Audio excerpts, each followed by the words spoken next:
Hey everyone, Todd Casey here, sitting down with Jerry Weiss in his studio. So without further ado, here's Jerry Weiss. So Jerry, thanks for having me in your studio. Lovely place you have here. Why don't we start by talking about some of the instructors you had? I know you teach with the Art Students League, but you also have this rich tradition of some of the instructors that I wish I could have studied with. Why don't you tell me a little bit about that? Well, thank you, Todd, and welcome to my my humble studio abode. Thanks. Are there any teachers you're especially interested in? Because I can go down memory lane and talk about a few people. Yeah, when I was kind of on my journey and I got the list of like instructors that were I guess I had to study with. One was Harvey Dunn and Dinnerstein. Harvey Dinnerstein. Sorry, Harvey Dunn would be great too. Yeah. But Harvey Dinnerstein was top of the list. Harvey, I think Bert was on there. StephenIssel was on there. Max Ginsberg. So a lot of people that are either associated with New York or teaching at the league. So why don't we start with Harvey and tell me a little bit about your experience and how you kind of... Sure. For a little bit of context, I'll backtrack for a minute or so. The first teacher I studied with outside of high school was a wonderful draftsman, a figure drawing teacher in Miami where I grew up. I lucked out. He was recommended to me by a museum director, Roberto Martinez. Just wonderful. And after a year studying with him, I came up to New York to study at the League. And I didn't know anybody. And I checked into a painting class, and I spent a few months in the class, and it just wasn't the right fit for me. But I did study most of that first year with Robert Beverly Hale, so I was drawing the figure every day. Wow, and I love that. Holy crap. And Hale's lectures were terrific. Hale was a pro. He'd been doing it for decades. And he was congenial, and he was intelligent, and he knew everything. And I was there long enough to see that he would repeat a lecture. He'd come back a few months later and give the exact same lecture, and he put the jokes in the same places. And he made it seem as natural as hell. Awesome. He was just really good at it, and he was terrific. And he, I think, kind of inherited the Bridgman approach of standing in front of the whiteboard with a long stick and the charcoal at the end of the stick, and would draw the anatomical diagrams so that 60 or 70 students could huddle around and all watch that, and he wouldn't be in the way of the drawing. The second year I was at the League, I tried studying painting again. So I effectively stopped painting in school most of the first year. And then the second year, I started studying with some different teachers. And I studied with Harvey at the National Academy. He wasn't teaching at the League in 1980. 79 or 80 is when I started with Harvey. And it was kind of a coincidence. I lived on the Upper East Side. I lived at the 92nd Street Y, and I think I was walking one day, and I passed the National Academy. I didn't even know it existed. And I saw that Dinnerstein was teaching there, and I heard of him. I knew about him. And I went in, and I just kind of sniffed the place out, and I thought, it's a 5-minute walk from where I was living. So I started taking classes, and I must have studied with Harvey for about a year at the National Academy. And it was really a nice kind of alternative to the League because the academy classes were small. There was a cap on them that kept the enrollment small. I think Harvey only had like 12 or 15 students in the class. And there was a waiting list, and he very kindly looked at my work and jumped me to the top of the waiting list. So I was able to get in after a couple of weeks of waiting. So, and it was really great because I was studying with Harvey in the mornings at the academy, and in the afternoons and evenings, I started studying with Ted Jacobs at the League and Jack Faragasso, and those were the primary painting teachers, and everyone's teaching style was different. And for me, Harvey's class in the morning was probably where I felt most naturally comfortable. Harvey kind of really let me explore on my own terms, working from life. And I picked up the things I remember picking up from him that I was kind of most sympathetic to or fondest of. had to do with paint and color, by which I mean they weren't schematic or systematic like some of the things going on at the league were. It was more about Harvey had some catchwords that I really was fond of. One of them was he talked a lot about luminosity and color, and he talked about thick buttery paste and using paint. I have no idea if he still uses those terms when he teaches, but they latched onto my thinking, and I really like the idea of trying to mix up thick buttery paint. And that was kind of a physical process. Yeah. And that was an important shift because some of the classes that I was studying in were more invested in illusionism, trying to make things look three-dimensional. And Harvey wasn't selling that, if you will. He was talking more about the painting process, using paint. He even said to me one time when he thought, I guess I was being too careful, he said, you can mix the paint right on the canvas. I was like, ooh. Because here I was trying to mix up everything in advance and then put the right color down. And he was in effect saying, you can just put it right on the canvas and mix it there. Very, very revolutionary. Yeah. Well, you hear it even today where some artists will say never mix on the canvas, only on the palette. And I get questioned a lot as a teacher, and I'm just like, I don't know anybody who could just mix on the palette and put the piece of paint there and walk away. I don't even think the Impressionists do. They had very much went into what techniques or wet over dry, or it just seems like you'd be limiting yourself if you were thinking in one way. So that sounds like it would be revolutionary even now if I said to someone to be like, no, you can totally go back and kind of blend on the canvas or add something over the top. Yeah. But I think that was good advice to give to a student who was, I guess, reasonably advanced. And he just wanted to make sure that I wasn't getting too precious about it and being too, finicky in my approach. So I really appreciated it. Those are the things that I remember, 40 years later. More than necessarily, more in-depth technical stuff. It was the attitudes and the certain kind of things that kind of opened up the mind a little bit to freed up the thinking. Yeah, and I think that's important as a teacher too, to kind of free students so that they're not. I think the Joseph Campbell quote would be, "Use the rules, don't be used by the rules." Right. And even though there was a period, especially when I was 19 and 20, where I was really fond of certain academic precepts and approaches. I didn't feel like I needed to be in an atelier where they were strictly adhered to. Yeah. And I went through a little bit of that at that age, but I knew I didn't want to stay with it a long time because to me, painting had to be is more open than that, than finding as we were talking about a little earlier, than adhering to a system. Yeah. Than finding this is the system, we're going to stick with it. I always felt like if there's a system here, I'll get what I can from it, but it's not going to stop me from painting freely. Yeah. Whatever that looks like.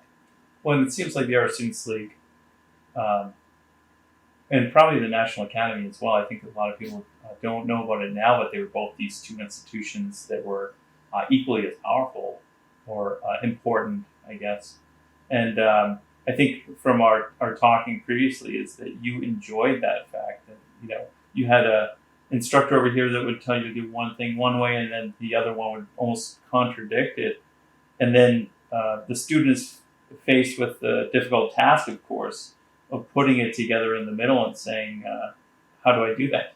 I think some students get really confused by that. Yeah. I've had talks with students along those lines, and I would have Harvey in the morning class saying flat patterns. Yeah. And I'd go in the evening or in the late afternoon to the league, and Ted Jacobs would be hitting hard the idea of model the form as quickly as possible. Right. And I would get mixed up, and I'd model the form in Harvey's class too soon, and I'd go to Ted's class and I'd work flat patterns.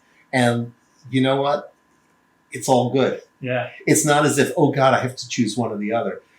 And the fact is, in my own work, I think I've looked to form, compromise is the wrong word, but I use both approaches. Yeah. It's interesting. Would you say that when you're a student, you were like thinking one way, and now your work is pushed towards a different concept, or do you think that these two things have always been married together? Always been there, because I remember that soon after I left school, I got a handwritten letter from Ted Jacobs when he was in France, and he just set up his school and was trying to cultivate me as a teacher. He wanted me to come over to France and teach there, and I was too young, and I didn't want to teach a system, etc. But I remember in my mind writing him a letter. I don't think I ever actually wrote it and sent it to him, but my explanation being that I was much more invested or much more interested in abstract pattern as and something to me that was dynamic.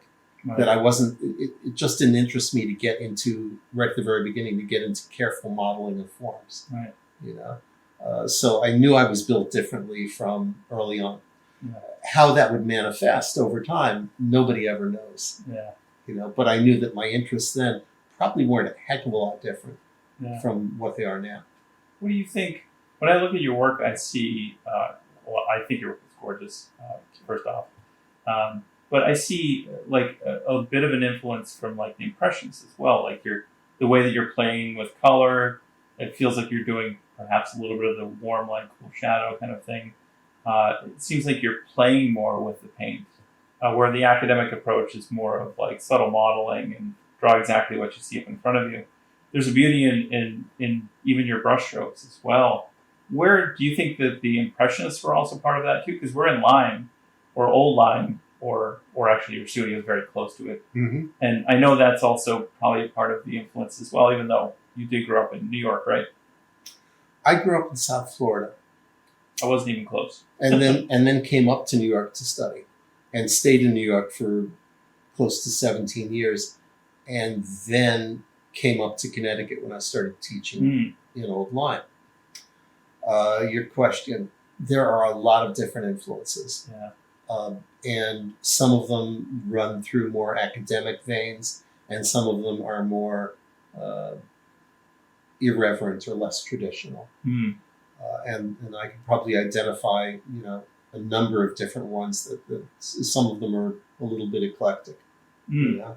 So Impressionism, there are different aspects of Impressionism that have been very important to me for different reasons. As a landscape painter, Monet was always really important to me, especially in the way he could make very rapid shorthand decisions and make them on the canvas in a very exciting way, very lively. More than any particular color rationale or color theory. It was more about his emotional connection to the subject and how it manifested through his approach, through his brushwork, the way he saw. Because that's where we hook into other artists. Right. We're sympathetic to the way they see the world, and that manifests in a whole bunch of different ways. Degas was always exceedingly important to me for different reasons, as a draftsman of the figure and for the way he saw people and the way he composed. So there are two very different artists who were both really important to me. One when I was beginning to paint the figure, and the other when I was beginning to go outside and paint the landscape. That's just from Impressionism. There are other Impressionists I like very much too. And then there's pre-Impressionists like Corot and Daumier, who are equally important to me for different reasons. Yeah. And that's just a little bit of a slice of the French 19th century painting that interests me. Yeah. Well, I'm sorry. No, go ahead. Well, I know that you're very well versed in the historical side of it. You're a writer as well, and I love reading your writing for Artist Magazine, I think right now, and also Watercolor Magazine. Artist Magazine, and there are two satellite magazines, Watercolor Artist and Pastel Journal. So I'm lucky to write for all three of them. That's awesome. And I'm doubly lucky because I get to choose the subject matter. That's great. I pick the artists and the paintings, and it's almost always historical. Yeah. And then when you go into copyright business, I'm almost invariably choosing artists who've been dead for 100 years or more. Right. Easier to get rights. Even though you did, I was just looking at one of the articles you did, I think for Linear. I think it was Linear magazine, and it was Dean Keller, and you were writing about Bridgman, and I think Keller came up because it's also the connection to Lyme. But Keller would probably be harder to get easy access because you're close to Lyme, oral Lyme. But he passed away in the 90s, was it? 2000 and I think 2005. It was either 2004 or 2005. I know it was January 4th. Mm. And I believe it was 2005 that Dean passed away. Mm. And he was a friend and a colleague who, as too often happens, I didn't as fully appreciate when I was teaching at the same time and in the same place as I appreciate him now. Yeah. Now that I'm older, Yeah. I get him more. Yeah, no, he's beautiful. I remember seeing, I think maybe it was 10 or 15 years ago, Artist Magazine, or maybe it was American Artist Magazine at the time, which is no longer around. I think did an article on him, and I was like, this guy must have studied with Bridgman. You could see the constructive anatomy, large sheets. Yeah, but he didn't, right? He didn't study with Bridgman, but his father did. Mm, okay. And Dean Keller Sr. taught at Yale for something like 40 plus years. Wow. Through good times and bad times, as I understand, Mm. for representational art at Yale. And then Dean, I do believe from my conversations with him that he really idolized his father Mm. and probably taught in a similar mode. I'm guessing this. But the influence of Bridgman, the impression of Bridgman was very strong on the Dean Keller who I knew. Yeah, I love all those old drawings. I haven't seen them in person, but I love the Bridgman ones. I have seen a few of those. I actually bought student work of his by Saul Tepper, and That's right. And it looks like he drew right on it. I'm almost positive that Bridgman drew on the paper, which I'm sure he did at the time. Mm-hmm. But there's just a different constructive knowledge that even Robert Beverly Hill, being able to study with him. I remember going to the library in New York City and finding the old lectures they had, VHSs, and watching them, and they were so poor quality, but the information of those lectures, and Bridgman was doing the same, I think, packed rooms at the League for a couple hours of an anatomy session, and then they would focus on like rib cage, torso, or structure of the pelvis or something like that. That's right. And my familial connection to Bridgman was that my parents met in his class. Oh, awesome. My father was a cartoonist who was already working professionally, but he returned because he felt he needed to learn how to draw the figure better. So I spent a few months in Bridgman's class, and my mother was less enthusiastic about studying with Bridgman because he did work on students' drawings, and she didn't like that. Mm. So I have a few drawings that they both did when they were in his class, and one of them, my mother wrote underneath the drawing, "Bridgman did this," so we'd know what was hers and what was his. Yeah, that's awesome. Well, that brings us to illustration too, which I think we have a big overlap for love for it. And your dad, as you mentioned, was a professional cartoonist. Is that correct? And the collection that you had, I think, because your dad's connection to either all these people or perhaps Society of Illustrators. You want to tell me a little bit about that? My dad was a really enthusiastic collector before American illustration was acknowledged as an art form or really appreciated at all. Mm-hmm. He wanted to be an illustrator, but he ended up doing cartooning. His idol was James Montgomery Flag, who he met when my dad was 19, and Flag drew his portrait. Mm-hmm. He met Flag a couple of times at his studio. What my father started to do at the age of 19 was go around New York City and meet as many illustrators and cartoonists as he could, as he admired. Mm. And most of them gave him artwork because they were just tossing them out. The magazines that used them threw them out. And when artists did keep them, there was no market for them. So many times my father's collection started with gifts from illustrators and cartoonists.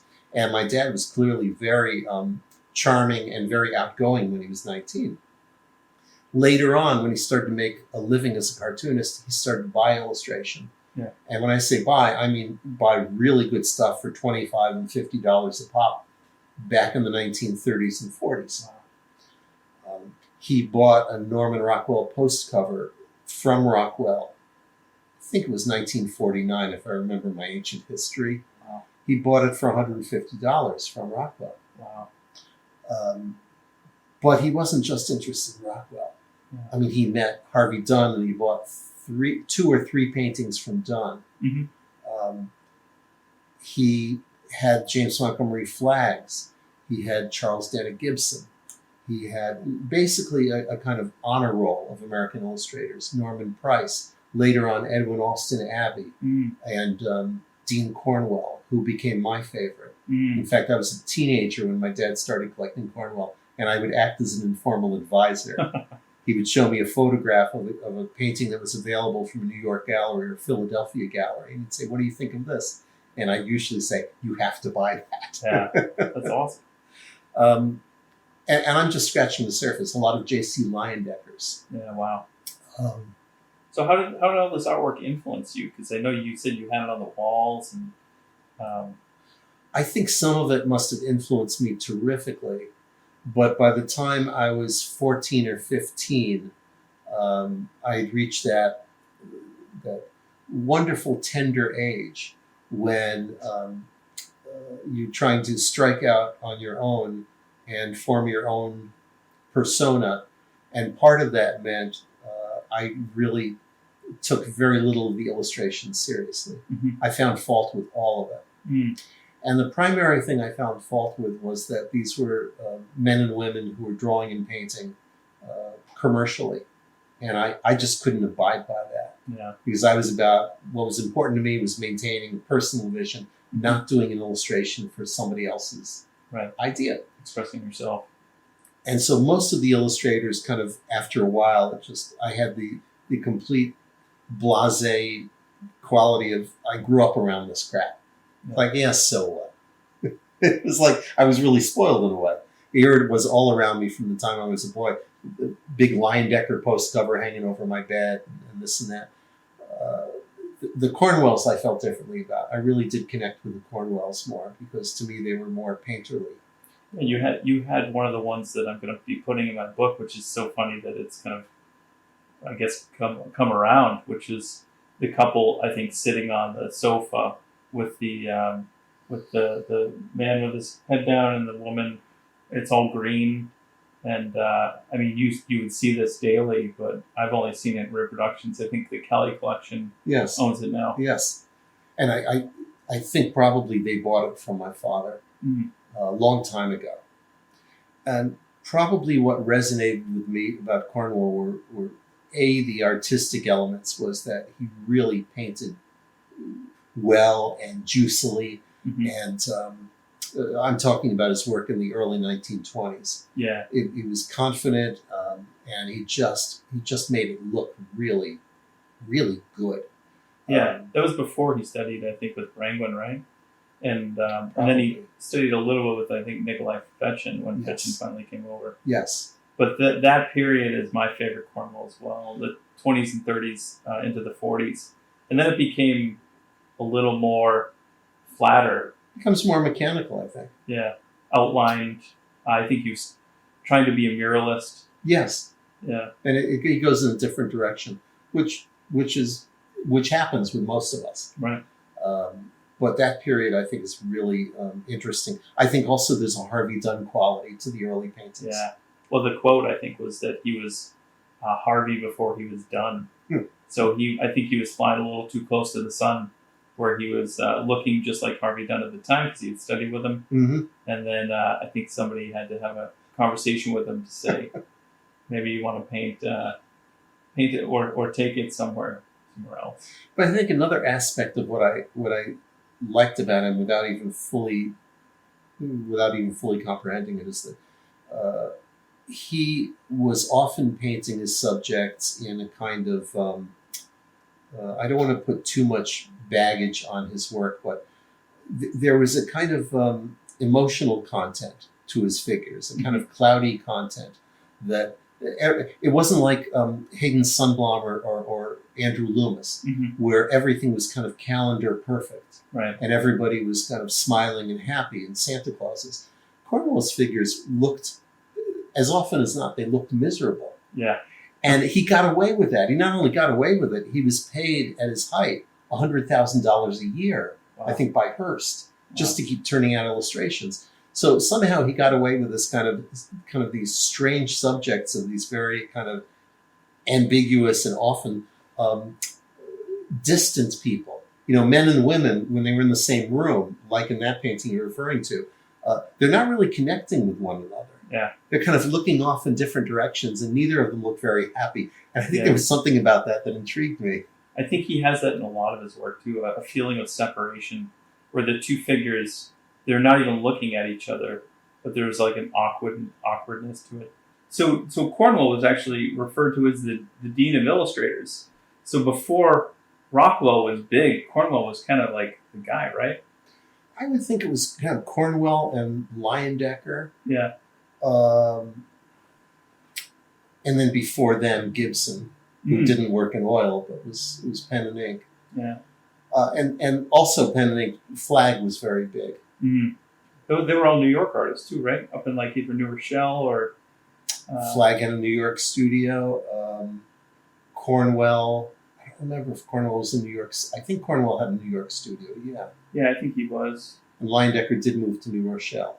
Yeah, and I know that the story of like in My Adventures as an Illustrator by Rockwell is that he moved up there to kind of, I don't know, stalk or because he emulated Leyendecker. And before Leyendecker, I think that's actually what's similar about the Harvey Dunn Cornwell thing is that Rockwell was almost flying a little too close to the sun there too. When you look at some of those early works by Rockwell, I went up to the Rockwell Museum. I'm sure you've been there a bunch. Have you been yet?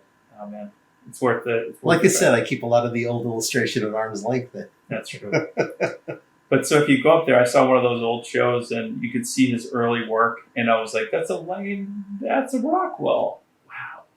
So I think it's common for students to do that too. So as a teacher, do you see that a lot, where a student will try to get some of the concepts that you're teaching, and then their artwork starts to look like yours?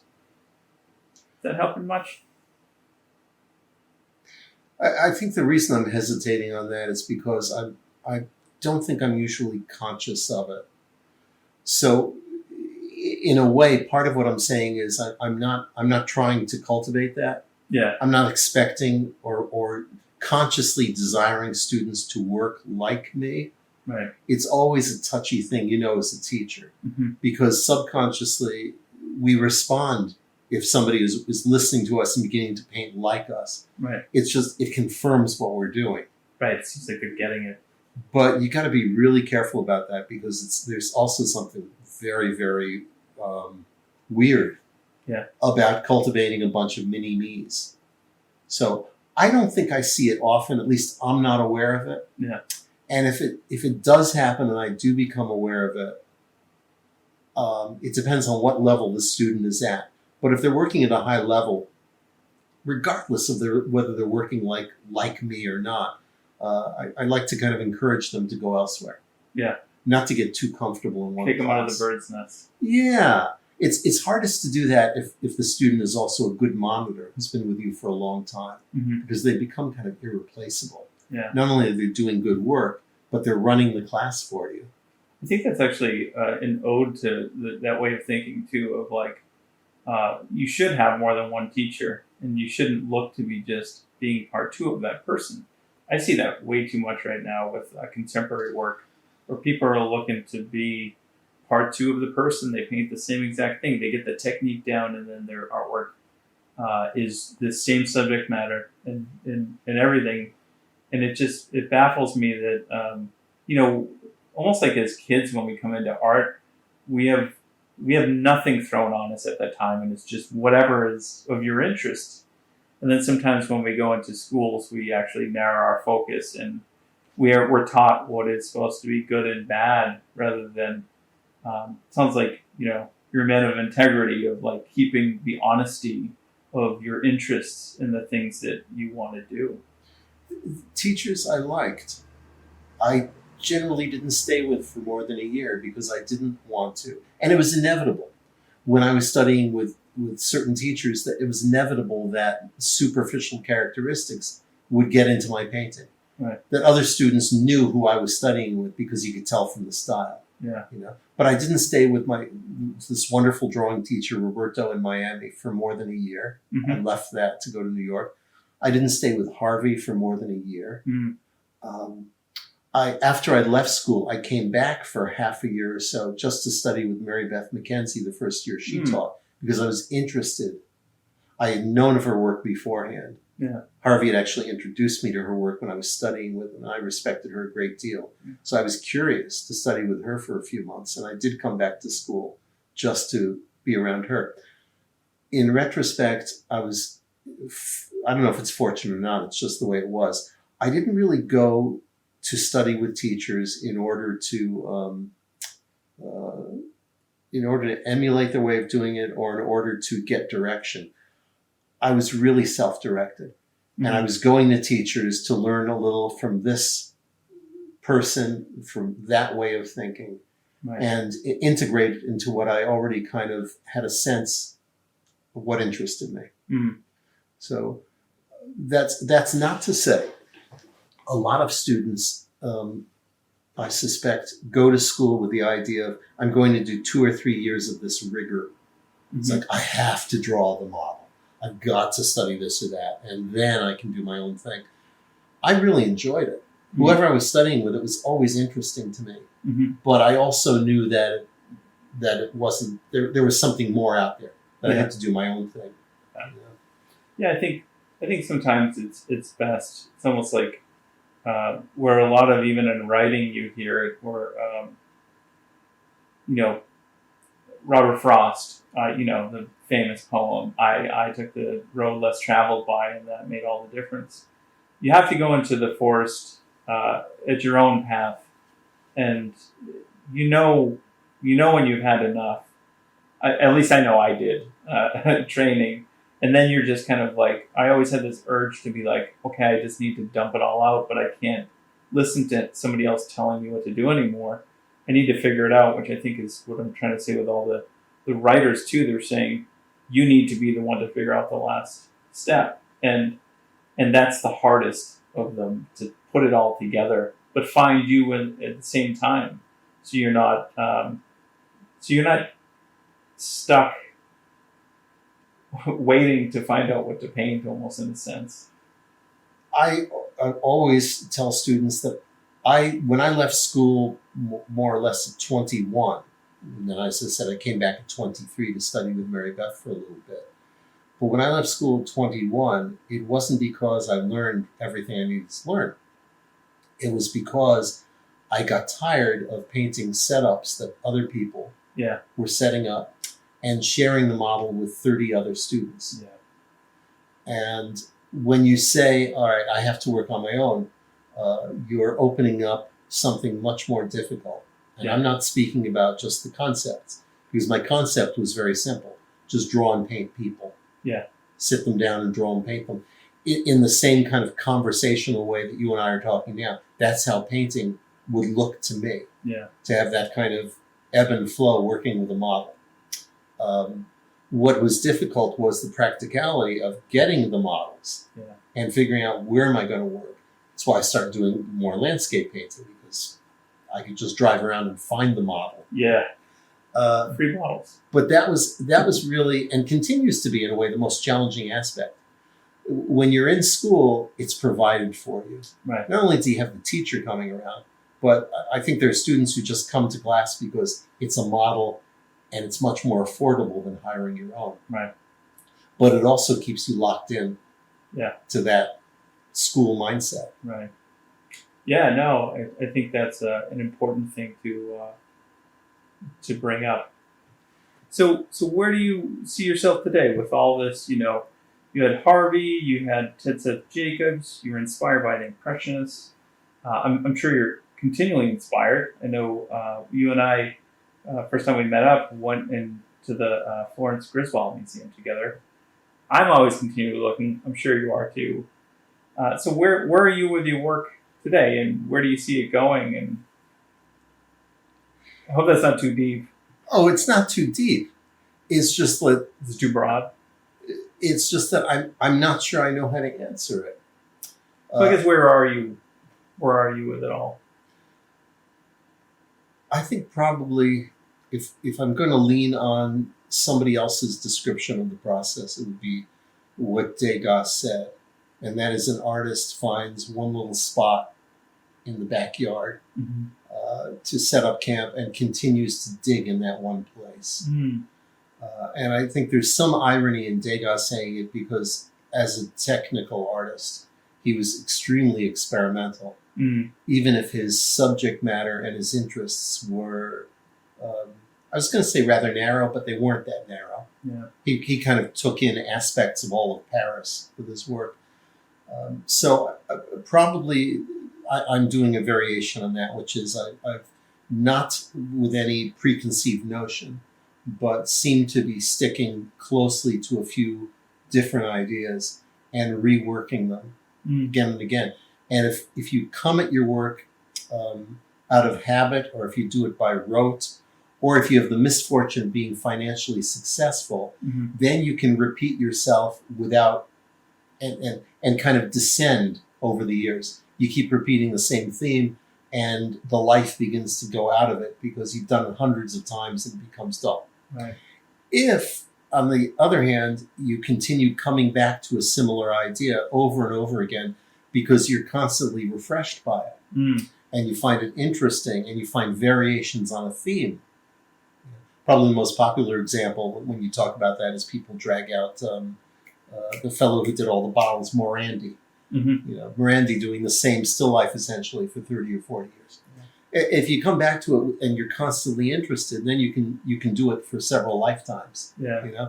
So I think I'm probably doing variations on the theme of the figure in the interior, the portrait in the interior, the landscape, Mm-hmm. the New England landscape, because that's where I am now. Mm-hmm. It's part of me that would love to travel, that would love to paint the Rockies, would Mm-hmm. love to go to different places and find different dramatic scenery. Mm. If I could, I'd always like the idea of painting more compositions with multiple figures in the studio. Mm. So anytime I can get a couple sitting for me, whether it's a married couple or friends who will pose for me, that always kind of lights a different fire. Mm. There's a difference from doing this, the figure, the solitary figure, which has its own particular intensity, Mm-hmm. and then the interaction between two figures, between two models, which I find fascinating. And in a way, it kind of loosens me up because then I can play more as a painter with more shapes and more activity. Yeah. So, in other words, I don't see any kind of surprising departure. Mm. I don't think tomorrow I'm going to start doing steel wool paintings of imaginary animals, if you will, Yeah. or do something conceptual. Knowing me, I'll be sticking closely to what I continue to enjoy doing. Yeah. And there's nothing ideological. I'm not trying to sell a philosophy in doing it. That's important to say too. So in a way, I've always had the luxury of doing what I wanted to do because it interests me. Mm-hmm. I'm not trying to sell realism to the world, a particular type of realism, a particular theory.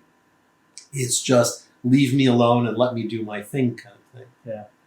And I think there's an element of that that's clearly self-indulgent. Yeah. And if you're fortunate enough as an artist to do it, terrific. I think art always is, to a degree, some kind of self-indulgence. I mean, right? I mean, we're creating it, and especially, I would say, in the 20th century or 21st century, we have the ability to paint whatever we want to. So in that sense, it's not like we're Rockwell or Cornwell or even Michelangelo waiting for the Pope to ask us or wait for the next commission to come along, or even Rembrandt had a bunch of them too.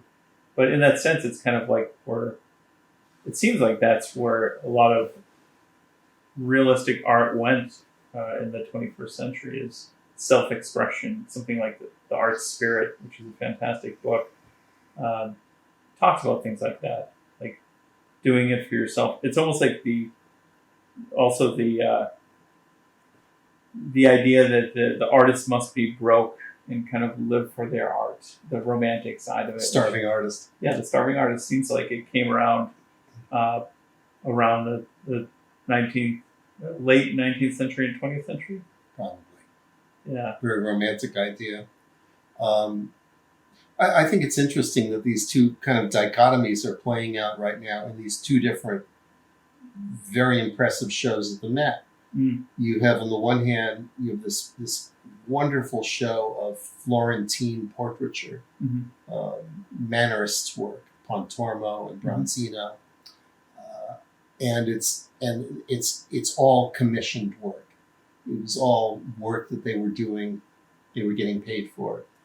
So, in other words, it's the kind of work that it's like that I've mostly successfully navigated staying away from. Right. Aside from the occasional portrait commission, which I love doing. Yeah. But for the most part, but here you have these works, and they're clearly, the best of them, they're clearly inspired. Yeah. It doesn't make any difference to us whether they were doing it because they were getting paid for it. They're just inspired compositions and stylizations that people like Bronzino and Pontormo were finding using their own voices. And then in another part of the museum, you've got Alice Neel, who in a different respect is quintessential 20th century, what you're describing. She was very much her own artist and was painting people most of her life, aside from the occasional commission or famous person who sat for her once she became well known. Most of them are of people that nobody else was paying attention to her painting. People of color, women, who weren't well known, who weren't famous, neighborhood people. And this is what fascinated her. And so, not meaning to bring this back to me, but in different aspects of my work, I borrow from both traditions, if you will, from the iconoclastic as well as the kind of traditional, for lack of a better word, commercial portraiture. Yeah. You know? And it's not like I spend time thinking about how do I reconcile these two different things. You just do what you do. Yeah, no, for sure. And I think Degas is also a great example, as you said, just like Cornwell is, I think, because Degas' work is, if you see it, he's considered an impressionist. But oddly, when you look at his early work, it's not impressionistic at all. He's not an impressionist in the same way that Monet and Sisley and Pissarro are impressionists. Yeah. He was never about, and he made fun of the whole idea of going outside and setting up your easel and painting, changing light effects. You know, he said painting is not a sport. Yeah. Something you do in the studio. It's an artifice. It's a contrivance. And Degas started out, he's been described, I think rightly, as the best among all the later 19th century painters, the most thorough student of the Italian Renaissance. Yeah. He studied and he copied and he really understood what came before him. Not only the Italian Renaissance, but the Dutch masters and the Flemish masters. He knew them well. Haute history. And that's where he came from. And what a strange and marvelous point in history where that was his training. Yeah. And yet he was there, he had a front row seat to the genesis of Impressionism. So some of that did end up integrating into his own approach, especially as he began to lose his eyesight. Right. I think most people associate his work as the dancers and the sculptural dancer as well. But to me, when I go to the Met, I'm captivated by that room of those small little portraitures that he did. The same room that has, I forget the artist, but they're like small little head studies in there. And they're just absolutely gorgeous. Actually, the Gardner Museum has one as well, and that's what it is. I think it's there's a guy kind of leaning over, and he's got all these postcards, and right behind him is like a portfolio that's open, and it just is not what we know Degas of the room with the Impressionists of the dancers. Which there's that room at the Met too, and I think it's fascinating because again, in the same way you see this evolution of an artist kind of changing. But being interested in just what's going on. Well, early Degas and late Degas are two different persons. Yeah. Also because he was, as you said, he was losing his eyesight, and any number of things that happen to an artist as they age. Yeah. but old Degas wasn't possible without young Degas. Right. Because he knew his stuff so very well. He knew the traditional aspects. And again, as I was saying earlier, he didn't know them because it was a rigor. It's like, I have to do this. I think at some fundamental level, he absolutely loved what he was studying as a student. Yeah. He was absorbed by the museums, and he was absorbed by what came before him. And then he obviously uses that as a platform for his own voice, which was always there. Yeah. You know, again, there's this misconception among students that I'll have my own voice later on, but it's always underneath there if you're aware of it. Absolutely. Even if you're not aware of it. But you said something else a moment ago too that I wanted to riff on, and now I can't remember what it was. That's all right. I think he was the son of a banker, so he actually came from money. And there's also this interesting dichotomy of that from reading about Degas, that he had this weird relationship, I think, with his wife, where she looks so unhappy in the paintings. Not his wife. He never married. Oh, okay. Is it his mistress? No. Oh, We know nothing of mistress. Degas' personal life. Oh, interesting. As far as we don't have clear evidence that he was ever with anybody. Interesting. There's So a woman that looks extremely unhappy in the painting that he did of her. that's more than likely. And I think it was like she was pregnant, and I think he was in it. And perhaps the father, doesn't help that I don't remember the name of the painting. Oh, probably the Bolelli family. Yeah, she's on the left. The mother and the two girls. Yeah, and then the he's on father the is right. separated. Yeah. Oh my God, that's a novel. Yeah. That's a novel like Sargent's painting of the boy children. Hmm. But we know a lot about what Degas was painting. That was his aunt Oh, okay. I wasn't even close. and her children and her husband, and they were a very unhappy marriage. Hmm. And so we know a lot about that family dynamic. And Degas stayed with them for a few months at their home in Italy. Okay. And then the best as we can reconstruct it, he did a lot of small sketches, drawings, pastels Yeah. there. I remember And the then- portrait he did of. And then painted the big thing, Yeah. probably when he got back to Paris and he rented a studio just to paint that picture. He has a lot of that too in his work, where there's like a sadness or sad quality with the figures. I know the Museum of Fine Arts Boston had a very blue painting and a figure off on the right, and the woman just kind of very sadly looking. Obviously striking and beautiful at the same time. But yeah, I think a lot of those artists, their work is very, very deep, deeper than we think, and we think of the Impressionists as just going out and doing these things. Oh, I know. When you mention that most people think of Degas just ballet dancers, Yeah. that's kind of like taking Leonardo, and people who are lay people don't go any deeper than this and think Mona Lisa and that's it. And you miss 15 different levels of Leonardo's genius if you identify an artist with one picture or one subject.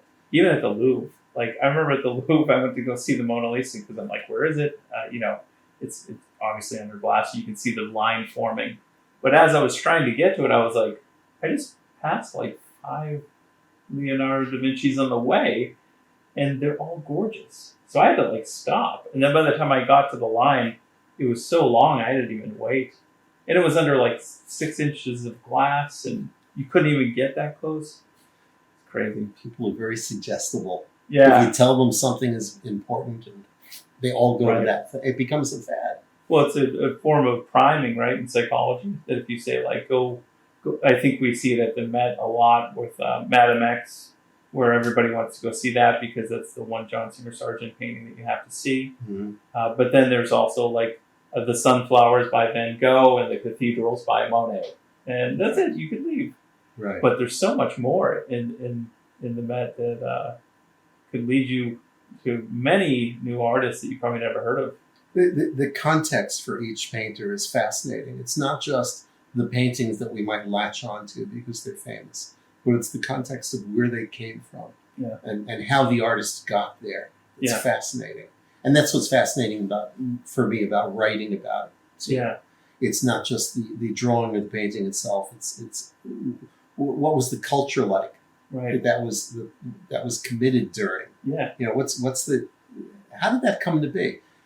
We don't generally ask that when we look at a painting. When we look at a great painting, we just kind of take it for granted. It's like, oh, it always existed. Right. And we don't think about how did that come to being? How did the artist envision it?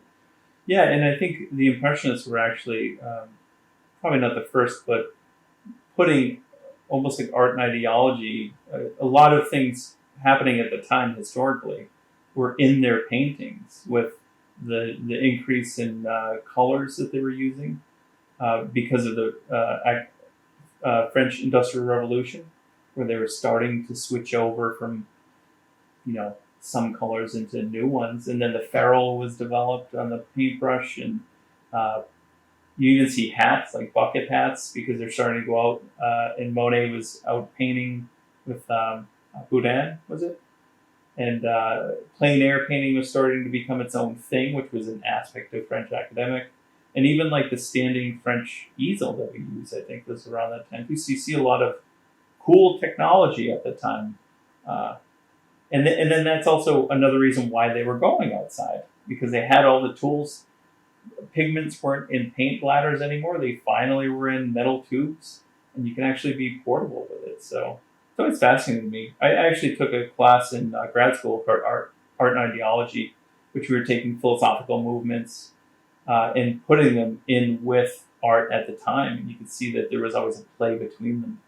And I think a lot of even French Academy had a lot of science that they were intertwining with Michel Chevrel and like these new scientific ways of thinking about color at the time. And I think art should be taught that way, so that we know kind of historically what's happening at the time. World War II is coming, and there's a bond drive, and that's when we see a lot of these, like I think Leyendecker and Rockwell doing these posters, and Cornwall as well. And it becomes, I think, a bit more noble even to do them if you're going to be doing posters for, a bond drive for a world war or the second one. I think a lot of students miss that context and don't dig deeply enough. Yeah. That they see the image, and that's all. Yeah. And it in a way, it takes something that was done maybe in the 16th century, and we judge it by our current 21st century taste. And you really, it gets much more interesting when you just do a little bit of digging. Yeah. Because one of the things it does, it opens us up as painters to work that doesn't initially appeal to us. Yeah. Once we do a little bit of study and begin to understand the culture and the time that a painting came out of. Right. And it opens up our appreciation. It doesn't mean I'm going to like Poussin as much as I like Hals. Yep. Because my own innate tastes are going to stay pretty clear. Mm-hmm. But it means I'm going to be able to appreciate things I hadn't before, Right. and realize that it's just as good as what I like. Yeah.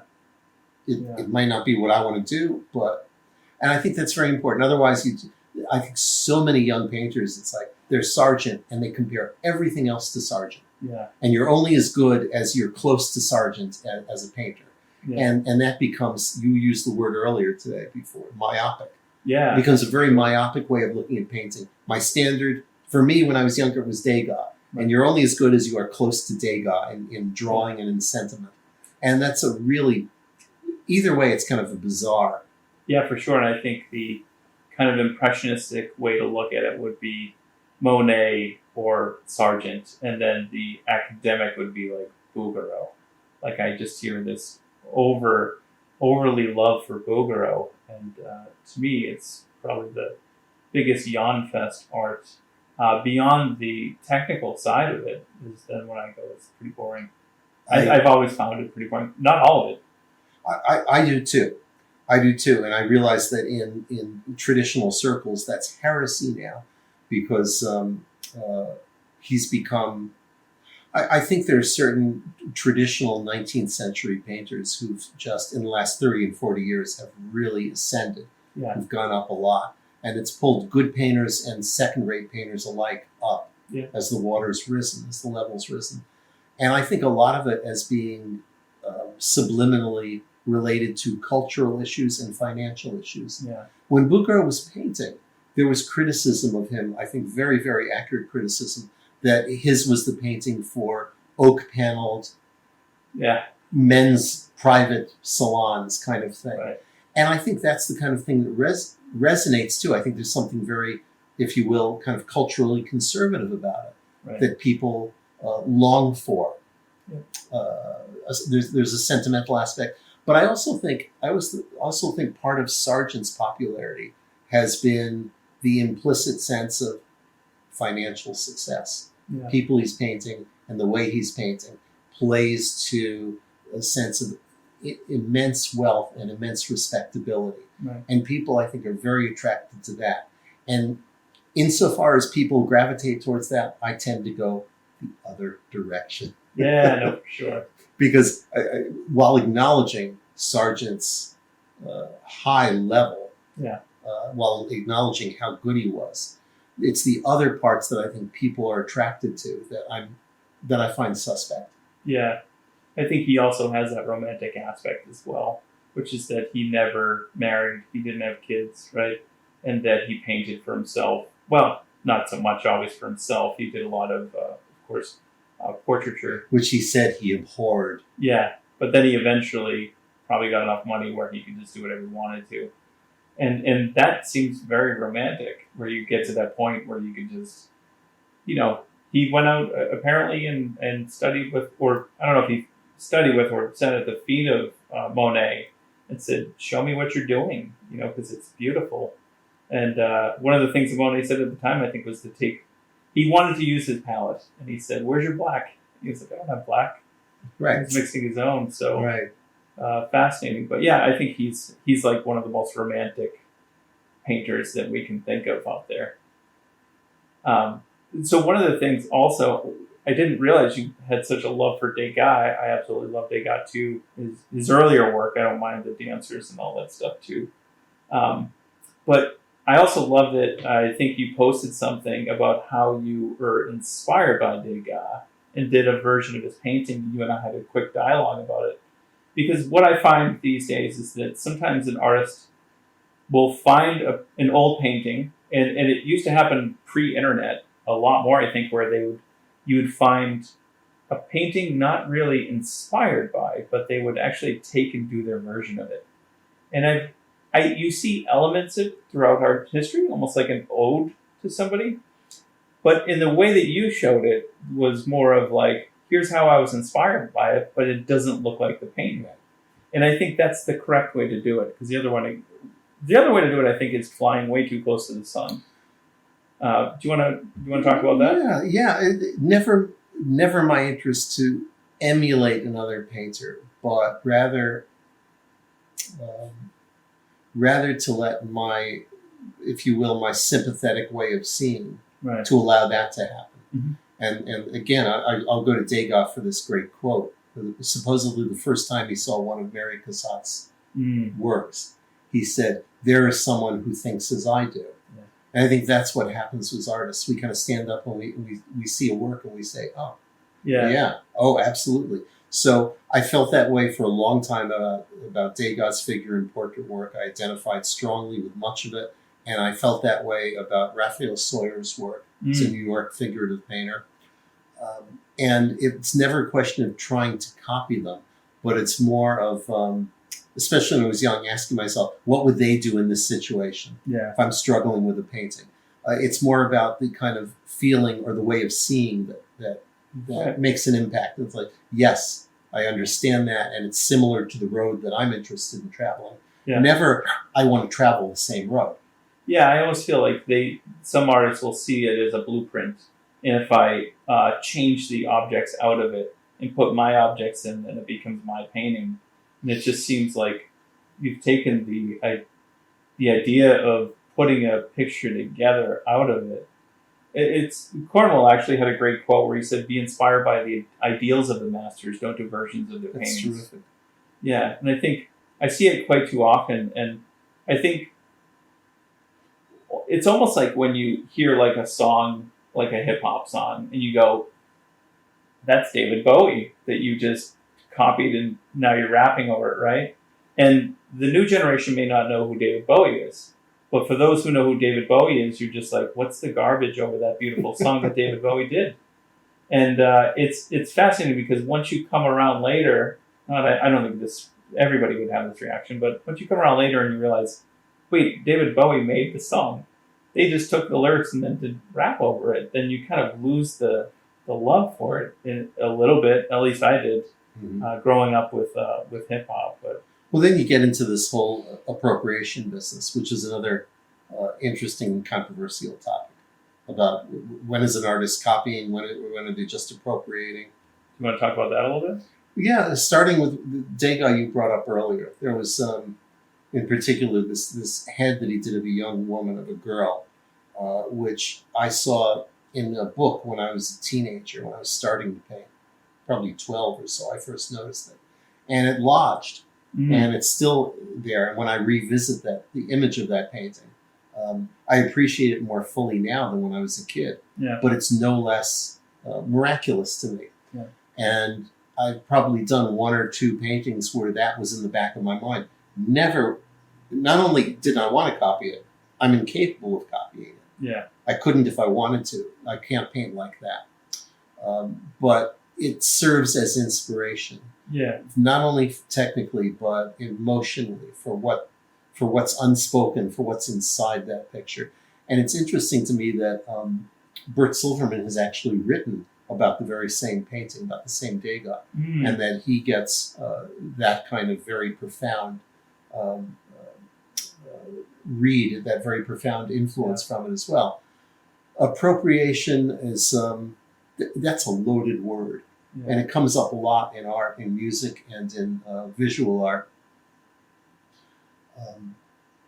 I think that there are artists who traffic in it, who like being provocateurs, and who like appropriating big chunks of another artist's work and then adding their own to it. I think if you're not a very good artist, it just looks like theft. Yeah. You know, it looks like you're trying to ride on the back of somebody more famous. Yeah. If you're a good artist and you're sampling, then it's more complicated. Yeah, I think one of the quotes that one of my mentors told me back in the day, and you have a ton of good quotes. One of these days we'll get into a bunch of them because I've been pondering the last one you told me, which is to paint in verbs and not in nouns, which I find fascinating. Woodbury.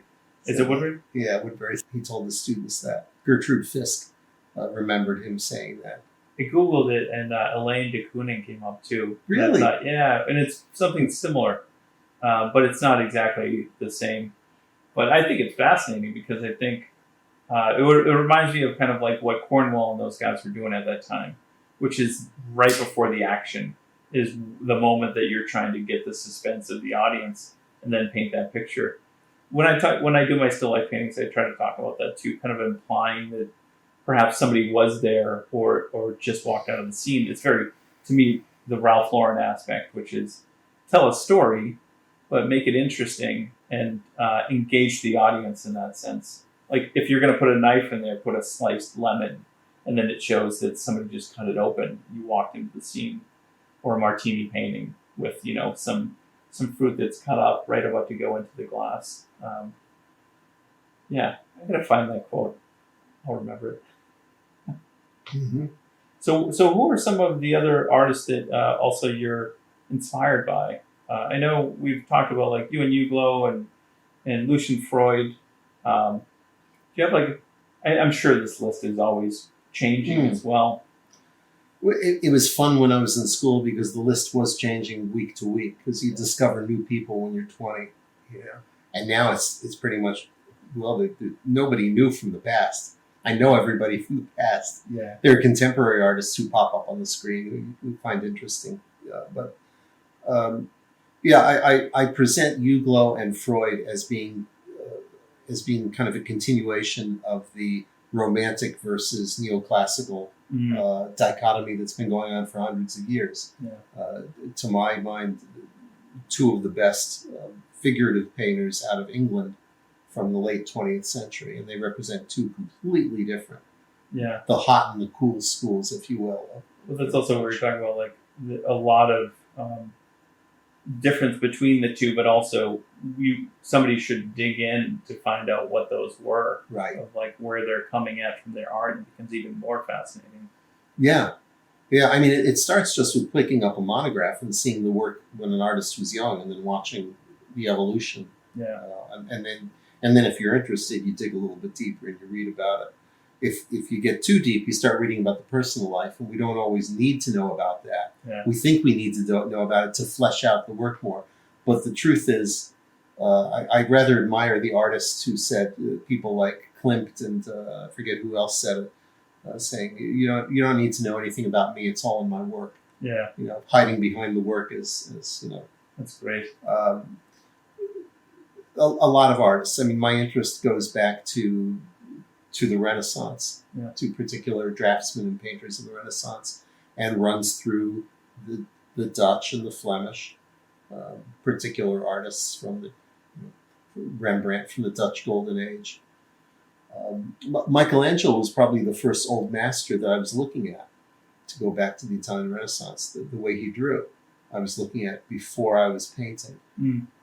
And then Rembrandt, and kind of going through this imaginary timeline into the 19th century. The Baroque. The Baroque, but the Baroque never interested me temperamentally. When we talk about Rubens, Van Dyck interests me temperamentally a little bit more than Rubens. But I know he's not as great a painter as Rubens was.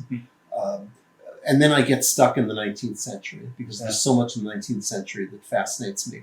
The thing is, you can't get stuck in it and think to yourself, that's where art stopped. Great, I'm fascinated with aspects of the 19th century, and I'm inspired by different artists and different periods of painting in the 19th century. But I don't stop there. I use that as inspiration. Great, but I'm painting in the 21st century. And that's that. We would be missing out on, I think, a whole 80, 90 years of interesting art that was made. It can still be pulled from indirectly, and I think that's kind of what you're saying with the way that you're inspired to. It's not so much that you go, I like Mark Rothko, and I do these red backgrounds, and you can see the clear inspiration. It's more of, well, that's what I wanted to say. That was the quote. I think it was John Lennon, not the dictator. It said, "A professional steal and amateurs imitate." Right. It's like you want it to kind of seep into your work, but you don't want to be so clear that you have to say, "That's Mark Rothko in the background. I like Rothko." Do you get it? I like Rothko. So I think that's where I would even say, like, I do love Rothko. And I think if you're asking me to come back to your question before about my work, I think one of the threads that's always been there about what I paint and the way I paint is that there are these different observations and influences at play. But as with my subject matter, everything is subliminal. I'm not trying to put on the surface, look, I'm painting a la this person. Or look, I'm telling this story. I want everything to be ambiguous, if you will. The way I approach painting is very unambiguous. The way I'm drawing and painting and setting up things. But there's nothing in the painting that gives you a roadmap to, this is what I want you to think. I'm not telling the viewer, this is how you should believe in something.